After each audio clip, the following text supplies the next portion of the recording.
I've got a special treat for you guys today. I got a chance to interview the great, talented tone meister, Andy Timmons, talking about all kinds of things. Been able to talk about his signature pedals, his guitar, influences. The man has been all over the map in terms of great music and great experiences in the industry.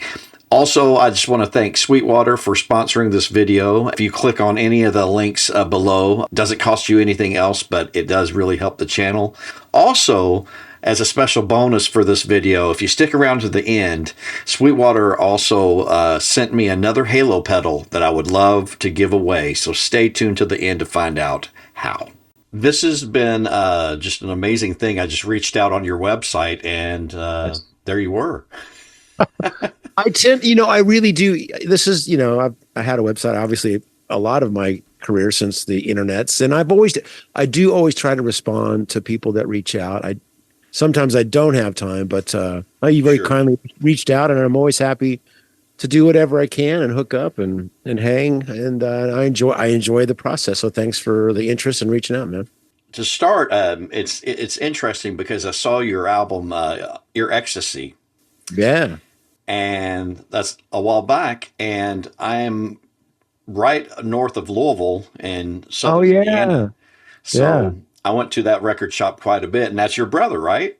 That's my brother, John. Well, sadly, now there's no longer a physical Your Ecstasy, but yes, that was this shop for, I don't know if it was 25, 30 years. And it was certainly, and I certainly biased, but having been a record collector my entire life and have traveled all over the world and always go to record shops, it truly was one of the greatest shops in the world. It just, he always had a knack for getting all the cool stuff. And then as it grew, it turned into a venue, and so many great bands played there over the years. Everybody from the Foo Fighters to Tenacious D to Hanson, it was really sad for my brother, but also for Louisville that it fell by the wayside, fell victim of the modern age where physical product isn't as desired. But anyway, that's clearly where the name came from. Yeah. Stole it right from my brother. Yeah. It was amazing. There's the only place around I could get imports too when it was CDs, Absolutely. That's one of my favorite stories where in a Guitar World magazine in 1983, Steve Lukather, he was on the cover of that magazine, one of my ultimate guitar heroes. So I just got to see it a couple nights ago with Ringo. Probably my biggest influence. But so I'm reading this magazine, and he's talking about this live record that was done at the Baked Potato with Picaro on drums and Greg Matheson on keyboards and Pops Popswell on bass. And I looked for it forever. Then I heard that it had been, issued on CD, right? Yeah. I looked all over. But so my first trip to Japan with Danger 1990. I'm like, I'm going to as many CD shops as I can to look for certain things, and that was one of the things on my list. And I didn't find it. I looked all over, even in the amazing Tower Records there in Tokyo, which is still there, has so much stuff. They didn't have that. Like a couple years later, I'm at Your Ecstasy, and there's the CD.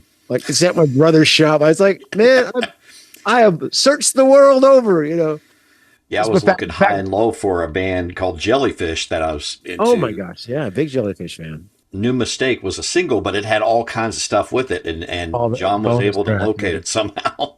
He isn't now. He would have been a fan of that band at the time as well. So yeah, he would have been. Remember the listening stations. Oh and, one of my favorite artists of all time, Brandi Carlile. I heard her first album in one of those stations. I can actually picture where it was in the store and everything. So we are kindred spirits. I'm a big fan of Brandi Carlile, man. Yeah. I think the joke is just, of course, it was the song of the year that year, but it's just one of the great tunes. It's just man, so beautiful. Yeah, good, and it's so happy for her to get that success. Yes, so well deserved. It's funny because as a metalhead growing up, you had to kind of, growing up in the 80s and having to try all this, all this blazing guitar that you had to do in Danger and bands at the time. Didn't have to do it. I enjoyed it, but that was what was happening. So that's where we were. Yeah. My journey in the late 70s, I was like 5 when I got my first album, which was Ace Frehley's solo album. Good man. I'm an Ace Frehley fan myself. And went into Judas Priest because of a neighbor, and then went into Maiden. That Yeah. Van Halen was kind of happening all around that. What Yeah. was the first album you remember just latching onto? Well, I was, my brother John, who we mentioned earlier, Yes. he's 8 years my senior. I had another brother that was 12 years older and a brother that was 4 years older. So they were, buying records before I had the ability to buy records. So a lot of Yeah. my early musical influences would have been what they were picking up. And I was born in 63, and my brother Mark was buying all the 60s British invasion stuff in real time. So all Yeah. the Beatles, Dave Clark Five, Kinks, Yardbirds is a major foundation for me. The first two albums I bought with my own money. I got my first job when I was 13, sweeping hair at the Lawndale barbershop. And so I would take, pay me in cash at the end of the week. I'd go straight to Karma Records, where John eventually worked. Yeah. And I bought Kiss Alive and the Raspberries Greatest Hits with my first Oh, wad man. of cash. And so that kind of bookends, the heavy rock and pop. That was kind of Hmm. me to this day. I'm still a huge pop fan and love the heavy rock, but everything, but all things in between now as far as jazz and all the stuff I started studying when I got my first guitar teacher, et cetera. So, but yeah, for sure. They just, then all the just the 70s arena rock bands like REO, Speedwagon, and Foghat and Nugent and Rush was another big one for me. And that's Oh how I yeah. learned. That's how I learned how to play guitar was the Kiss Alive record. Just once I figured out how to tune down a half step, that made a lot more That's sense. Yeah. Somebody had taught me, the bar chords and a pentatonic scale, and I was off and running. But yeah. that was the beauty was that I didn't have a teacher, and the only book I had was that somebody ripped off the back page of the Mel Bay book that had all the chords on it for me. Hmm. So it was just my ear and my guitar and a needle on a record, and that turned out to be the best way to learn. That's because I was fortifying learning by ear, and that's your most powerful asset as a musician is being able to recognize things, as you're hearing it. So Yeah, I it's think harder, but you yeah. earn it. Yeah. And it's kind of being lost a little bit with the YouTube, Yeah, thing of for and sure. I do like that some of the teachers even on YouTube you'll see, hey, you can if you're Yeah, really stumped, come get this, but you sure. really need to work on your ear. Exactly right. I've got to plug a little bit here. I've got an instructional subscription site called Guitar Experience, no E, Guitar XP, guitarexperience.net. And Hmm. even though I'm basically go through my whole catalog and I play the song and then I have a guy transcribe it and I basically teach from 60 to 90 minutes how to play this tune. But that's the recurring theme is like, yeah, try first by ear because what you can get on your own is really going to internalize a lot more deeply than if you're reading the tab or the notation or I'm showing you. And I do also admit, but I use YouTube all the time Yeah. when I'm going to learn something. But I do go by ear first. It's Hmm. even YouTube has a multi-speed function. You can take it down to half speed or whatever. But normally I'll get the recording and I'll put it into a program called Transcribe, and that allows you to slow it down at any increment. And if you need to repitch a little bit, you can. And it's a really wonderful way to learn. This morning, so there was like a swing jazz player playing this really cool jazz turnaround, caught my ear, said, I want to learn that. So I had to make a voice memo to record it because I don't have any way of ripping YouTube audio. I know there's plenty of apps that do it, but then I'll Right. then I'll have this. I send that recording to my computer, then I put it in a transcribe, and now I've got this cool bebop turnaround. And uh, I try to do that first thing every day. And that's when I practice the most. That's when I'll get up, get my coffee going, get the guitar in my hands. And normally I'm playing, I play a lot of jazz, and that's a good way for me to get my fingers going, get my brain going, get my improvisational skills going. Even though you may not recognize a lot of that in my rock playing, it totally informs everything I do on the instrument because of voice leading. When you're Right. playing through a series of chords, you can rely on scales and you can think globally of like all these chords are related to G major. I can play G major and but if you're just going to meander through the scales, I won't mention any jam band players, but you might kind of sound like that. Right. But if you really understand the harmony and think of things as each chord as its own kind of entity, that's what you'll hear when I'm playing, even if it's just straight rock tunes.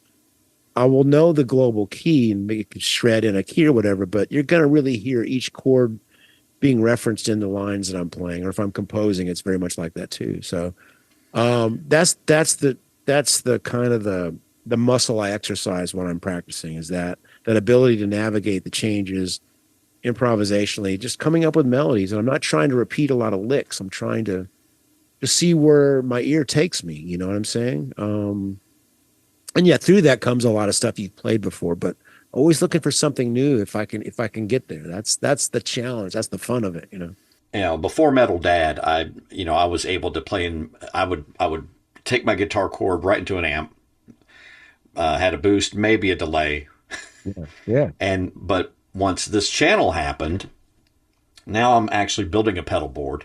Aha. My Nice. first pedal board ever at 51. The bug has bitten. Yeah, it's ridiculous, man. Yeah, well, there you go. Welcome to my world. Well, and Beautiful quest. as I looked into Steve Lukather's rig, All and right. of course Eric Johnson, a big fan of his. Two heroes, yeah. Yeah, then all roads started tone wise leading to you, Uh-oh. and Because I stole everything from them, basically.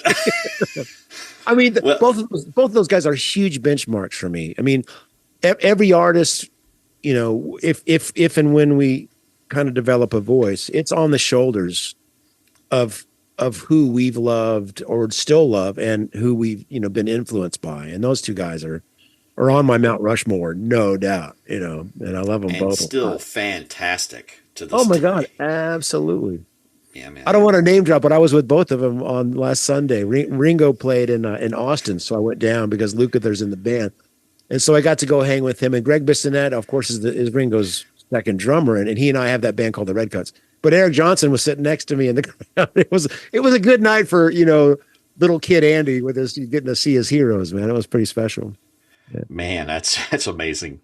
I know I'm name dropping here, but it happened. And I thought, that's who we're talking about. But I'm honored if those guys led you to me. I'm just happy to be, you know, in the same sentence or paragraph or book or whatever, you know. Well, as I was getting in the pedals, of course, I made it my way to that pedal show. And I saw you make Dan cry with "Here Lies the Heart," and I was out of tune. That's my key. If you want to make somebody cry, just a little bit out of tune. there, perfect. Being stupid, sorry. But man, that was you talked about voice leading. Yeah, right on. There you go. You can feel every chord within those parts. Thank you, man. If you've noticed any other singles I've put out over the last year, there's quite a few pieces that I've written that are kind of in that solo ballad format. I just released one last Friday called Truth, parenthetical Ruth, that I recorded in Abbey Road of all places in Studio 2.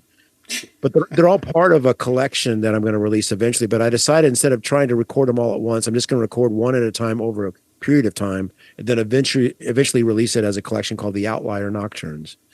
And so I went, and a lot of them very much inspired by a period I went through, listening to just about nothing but Chopin. And there was just a few of his pieces that always kind of resonated with me. And again, I not to even compare it in any way myself to a classical romantic composer, but there were certain things that he would do that I had found myself doing for the similar purpose. Some really interesting common tone modulations and things like this. Part of some I got from John Lennon. He had a writing style that really loved to do that. Yeah. It's just there were moments in his pieces that struck me emotionally way more than anybody else kind of ever. And so I made a decision. I'm going to listen to every single composition that I possibly can. Wow. And when somebody, you know, has that kind of prolific output, that's a daunting task, just looking for those moments. And so many of them happen to be in the nocturnes and the preludes. Okay. And also the etudes. There's of course the etude number 3 in E major, which has been used. If you hear it, you've heard it on a bazillion movie soundtracks and whatnot. There's some really famous pieces that he's written. But those kind of things really, like you talk about, you know, if I've been influenced by Lukather and Eric Johnson, those things are going to come out at some point. It's going to be all mishmashed together and come out as me, hopefully. But Chopin was the same thing. You know, these things are coming together with all these different influences, and at some point, But I know what inspired the first chord of that piece, whereas there was a great jazz documentary series by the filmmaker Ken Burns. It Sure. was just the history of jazz, and I'd seen it when it came out, and I thought I'm going to watch it again because I know I'll get inspired. I know I'm going to find something cool that I want to learn. Well, I watched the whole thing, and the only thing that really leapt out at me was a chord. And there was a piece of a suite of music that Duke Ellington wrote for the Queen of England. He went over to visited the Queen sometime in the 40s, I think. Mm. And he wrote this suite of music, and he recorded it with his own money. And he didn't put it out as a record. He only made one copy on the vinyl and sent it to the Queen. So quite a bit of work to do, and then make one vinyl copy, having had his whole orchestra play, his whole big band play. But I want to say a single petal from a rose or something like that. But he just starts off with this really nice D flat major chord. Mm-hmm. Boo doo doo doo. That was it. And there's my song. Yeah. I just that chord moved me for whatever reason. So I thought, okay, I have to, what is that? Why do I love that? Mm-hmm. And that's the thing with using your ear, when you don't have to learn, John Coltrane's entire Giant Step solo, but find a line or two that you dig, or a Steve Lukather solo, or an Eric Johnson or Stevie Ray.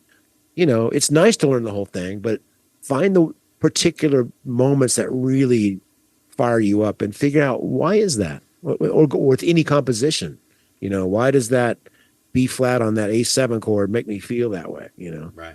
And then when it comes time to compose your own things, you have these tools. It's why the Beatles were so great as songwriters, because they had learned so many tunes, Yes. in all those hours, those multi-hour gigs they would do in Hamburg. Yeah. So they ran out of Chuck Berry and Buddy Holly pretty quick. They were playing show tunes and way off the beaten path for rock and rollers. So therefore, and then as they grew, and as they were progressing as a band, they started getting into all kinds of avant-garde stuff, and they were just open. Be open to everything, and increase your palette of inspiration. That was one of my favorite quotes from David Bowie. Was people were asking him or saying to him, "Oh, you're such an innovator." He says, "No, no, no, no. I'm just a collector." Oh, wow.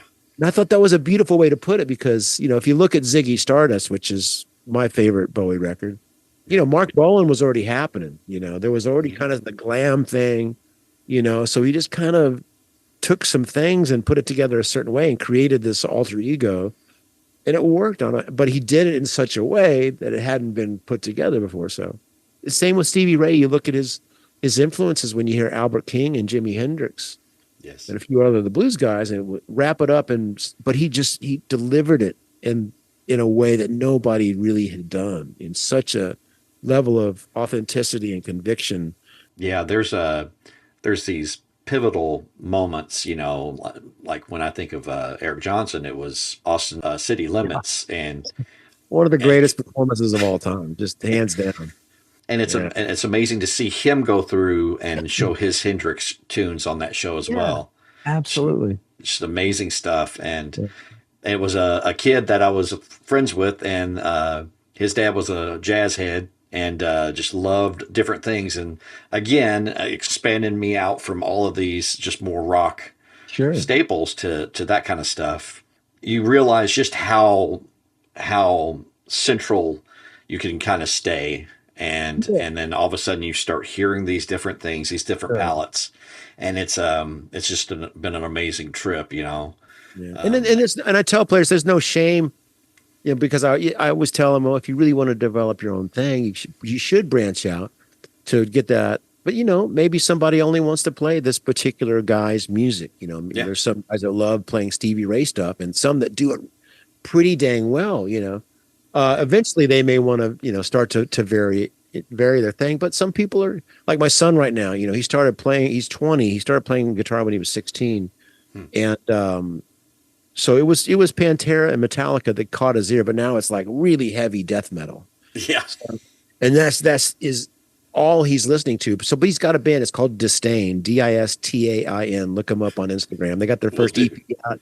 Yeah, my friend Sterling Winfield from the Pantera camp produced their EP, and they're on fire. But like he's so in that one thing that like you can't even handle anything else. But again, that's sometimes total absorption down a single path can be phenomenal, Yeah. and it's certainly serving him well because very quickly on his own, he's got that real aggressive Hetfield thing. And, I didn't show him any of that. He just got it on his own, so pretty heavy, not for the faint of heart, but it's, Yeah. and again, that's probably over a year old now. So, they're growing by leaps and bounds. That was a really, really good first EP recording. I was proud of them. I was like, man, these guys are old pros already going in and hanging. I would be, playing in front of, Sterling, who was Dimebag's right-hand guy and engineer for Wow. years. Pretty intimidating. But I went to the first rehearsal when Sterling came to hear him just to check them out, see what they're up to. And I was watching Sterling watch Alex play, and I'm like, this is pretty cool. My son was just like such a rock. I'm like, man, I'd have been freaking out and all nervous, sweaty palms, But I think he's fearless because he doesn't know. It's just like, there you go, doing my thing, man. I'm really proud of him. Proud metal dad, Yeah, you are. There you go. Yeah, when I launched the channel, I'm just a big Eddie Van Halen nut. Of course, And got the PV Wolfgang back there, and then the signature, the most I've ever spent on a guitar. But it's just been amazing to kind of go down the path, and of course Pete Thorne is like an authority on all those tones.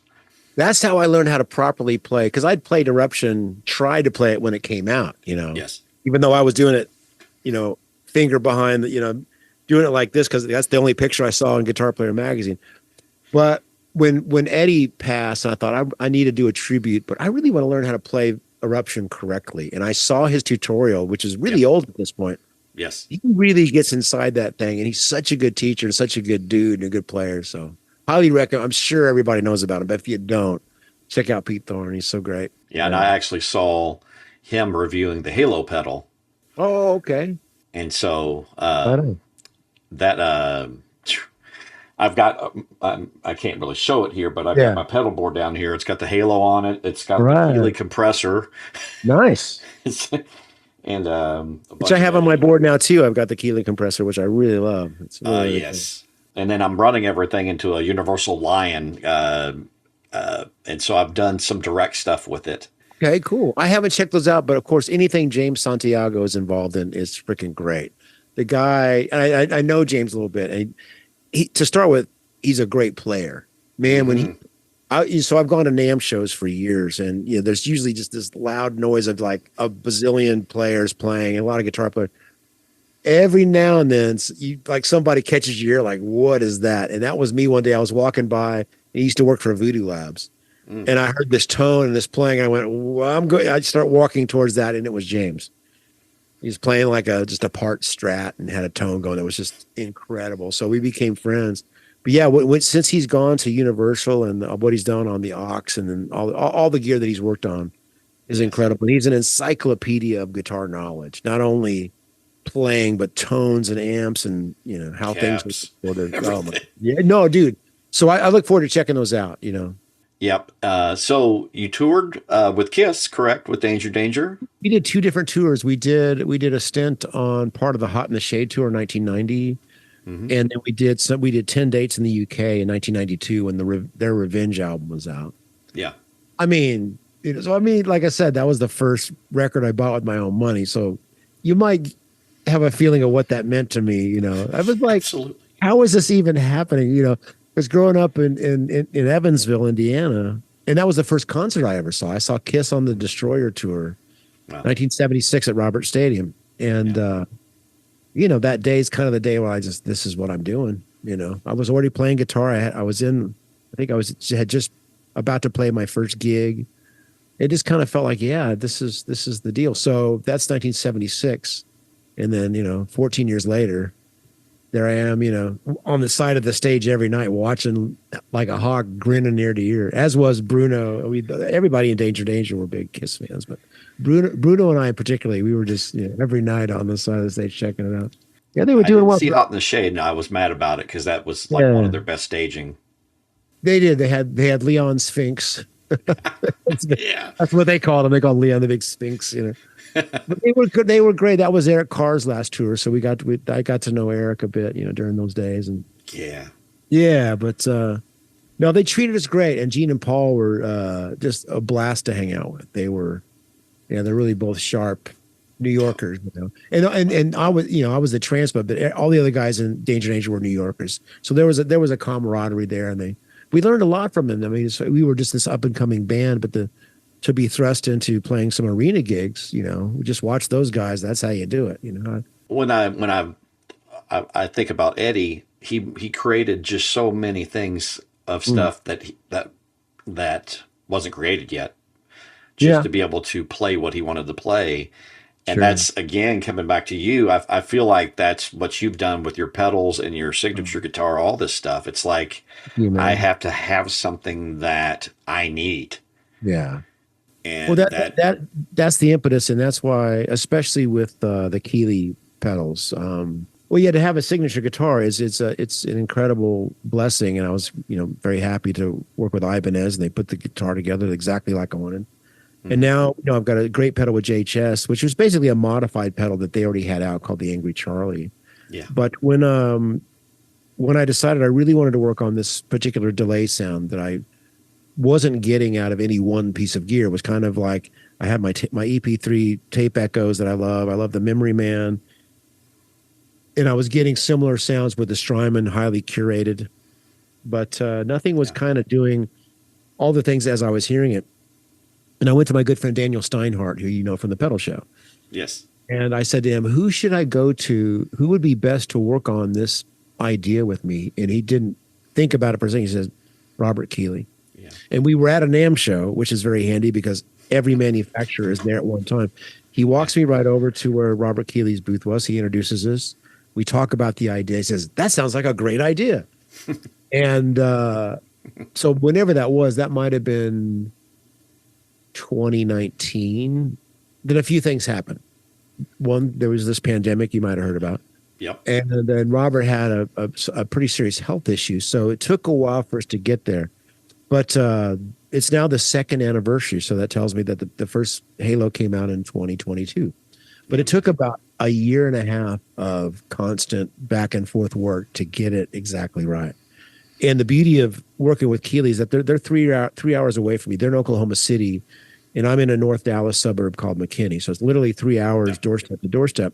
So instead of, you know, getting a piece of gear sent to you, working on it, the top end is a little, you know, how do you verbalize right, something that you can't really verbalize? So there's some people that work by you. Well, we measured on the graph. Like, graphs don't mean anything. You got to be in the room yes, experiencing the same thing. So we would go back and forth. And in fact, when we first started working on the pedal, I drove up to Oklahoma City for the first session, and they mhm, had this new pedal called the Echoes pedal, ECCOS, which was a great new chip they were using and a new design. And it sounds amazing.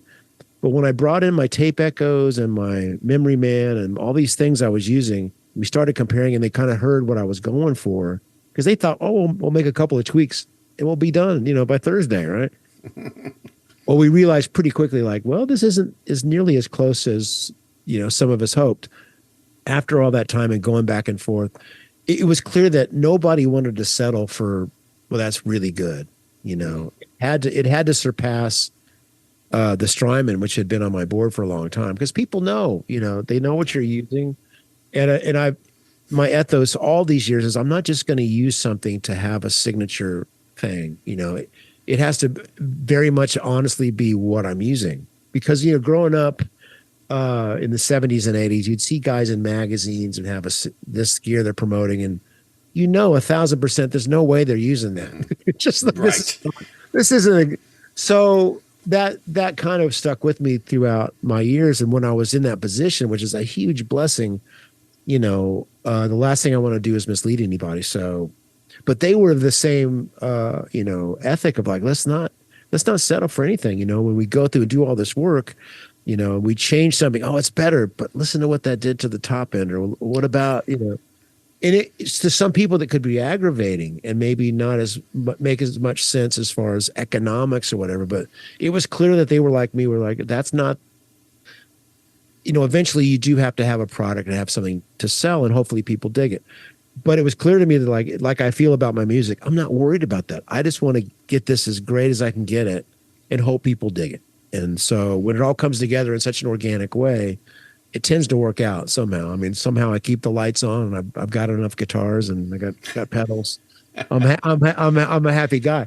So I mean, I look forward, and we recently came out with the Mark III driver, which was a permanent issue now of what was originally my AT Super Mod, which is a modified blues driver, but now it's like super duper ultra modified 4-mode pedal. That's this. It's so that the solo pieces you hear, like Here Lies the Heart or my new single Truth, it's basically the Mark III with just a little drive on it into the halo, and that's all you hear. It's those two pedals. And yeah, it's just magical what we've been able to do. And so I really look forward to working more with those guys, and just keep trying to sound better and play better. I enjoy the process now more than ever. I've always enjoyed it, but just want to write better songs, try to play better, get better tones. There's always so much further to go. And Jeff Beck is the poster man for how to have a career and how to just continually chase new and whatever excited him, follow that muse. He made a rockabilly record. He kept evolving as the way he would play that Strat, and ultimately just one of the greatest career trajectories ever. So a lot of your tremolo reminds me somewhat of Jeff. And oh yeah, of course. Well, and you're doing something where it's almost like a this real fast thing. What are you doing there? That could have been, well, that could be, depending on what you're referencing, it could be the warble. If you have your tremolo set up slightly floating and the spring set right, you can just, and Jeff, is the master of that. But even Brad Gillis did it on, he would flick the bar a certain way on Don't Tell Me You Love Me. Yeah, it's just getting the bar to flutter a little bit and can add a little bit of energy to the note, But yeah, Jeff's the all-time master of, tremolo manipulation and how to play melodies with it, how to just. But really, what I'm after usually is just the real subtle fluctuation of the note. Yes. It was years, I had Floyd's back in the Danger days, but I got frustrated with tuning and instability. So that's why when I first had my AT100 built, I had it's a Wilkinson trim, but more of a standard Strat style. And I had it on the deck, so it wasn't floating, so very stable. But now I have it floating just slightly, because as you know, if it's on the deck, you can only go down you can't go up. So what's beautiful about Jeff Beck's style of tremolo usage is that because it's floating, you can go above and below the note, much like a well bent note. Now with a bent note, you can go above and below with your fingers. So he was equally as adept at with his fingers and the tremolo to be able to do that. I'd like to say that I'm doing pretty well with both of those. I always have room to grow, but to me, that's where so much of the real vocal expression comes from. And a great slide player like Derek Trucks, that's because you can go above and below that note. Not to say you can't have great guitar tone and cool stuff without the bending or the tremolo, but for me, so that's an emotional level that's hard to get to otherwise. We were trying to connect, and you had like all kinds of stuff rolling. What are you up to? Okay, so I just released that new single that was recorded at Abbey Road, and there's another single that'll come up in a couple of weeks, also recorded at Abbey Road, and that's there was this John Lennon demo from 1963 that got leaked and then eventually got put out officially by Apple on iTunes on a collection called 1963 Bootlegs, where it was a bunch of studio outtakes and some demos that had already been leaked in the bootleg world. So they thought, why should we let them take all the money? Anyway, long story short, it was one of those songs that either Lennon and McCartney wrote and then gave to other bands because maybe they didn't want to do it with the Beatles. The song is called I'm in Love. And the band that received the song was a Brian Epstein band called The Foremost. And the recording they did is okay, but it just doesn't have any rock or soul in it. And when I heard John's demo, I went, the Beatles should have recorded this. It's amazing. It's right about the same time he would have written All I've Got to Do, or it's very girl group sounding, or Not a Second Time, or even I Want to Hold Your Hand. It's got some of that same energy, and actually the exact same chords as I Want to Hold Your Hand. Not in the same order. You would never recognize the two, but it's there, right? And so when an opportunity came up last month, I took a 2-week sightseeing trip with some friends of mine, a highly curated Beatles pilgrimage, where a buddy of mine who's an expert and has done some trips, he said, "Hey, I'm going to go one more trip to the UK to do a Beatles trip. Do you want to go?" And before he got the sentence out, I was like, yes. But one of the days was we booked a day at Abbey Road Studio 2, which was where, a majority, not all, but a majority of their music was recorded. So I thought, if I've got a session at Abbey Road, what would I like to do? So I did that solo piece guitar. We all did some things that day, but I did a start to finish. I play all the instruments, drums, bass, vocals, multiple guitar parts, and vocals on a tune called I'm in Love. And so that's what's coming out. But I did everything except the background vocals. Matt Bissonette from the Redcoats, my bandmate, did all the backgrounds, did a phenomenal job. But that's those two things. But I'm in the middle of a record that I'm finishing that Josh Smith is producing. He produced my last record called Electric Truth. It's kind of a part 2 of that. It won't be called part 2, but it's a record with that same group of musicians. I've also got another record that I'm working on with the Andy Timmons band. That's slow going, but we're making progress. We got several tracks in the can, as they say. Yeah. So there's a lot going on. I'm like, juggling a bunch, but having a good time. And like I say, I've little travel here and there's been happening, some gigs here and there. Well, dude, it's been just it's been an honor, man, to thank you for reaching out. It's great to spend time with you. But I will definitely be playing that part of the country at some point. I have been playing Evansville lately. There's a really cool rock blues bar called the Mojo's Boneyard. Yeah. They bring a lot of blues-centric guitar bands through there. So that's been my hometown gig when I go back and visit Evansville. But I need to come to Louisville. I haven't played there. I may not have played there since when I was with Olivia Newton-John at the Pounds. That's been a while, Wow. So I'm overdue. Yeah, but we still hang. Be in touch. We'll definitely hang when I come back to that neck of the woods.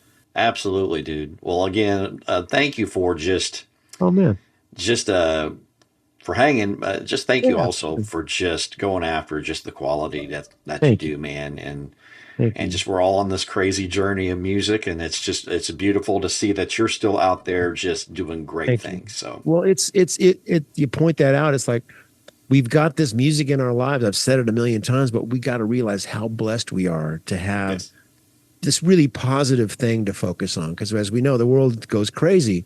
And but man, we've got all this lifetime of music and the future of music, and we just got to keep that in focus and keep trying to do good for each other and for the music and enjoy that journey, right?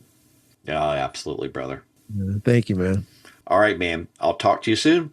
It's Taco Tuesday. I gotta go. Let's go. See you, brother. Thanks, buddy. Enjoyed it, man. Be in touch.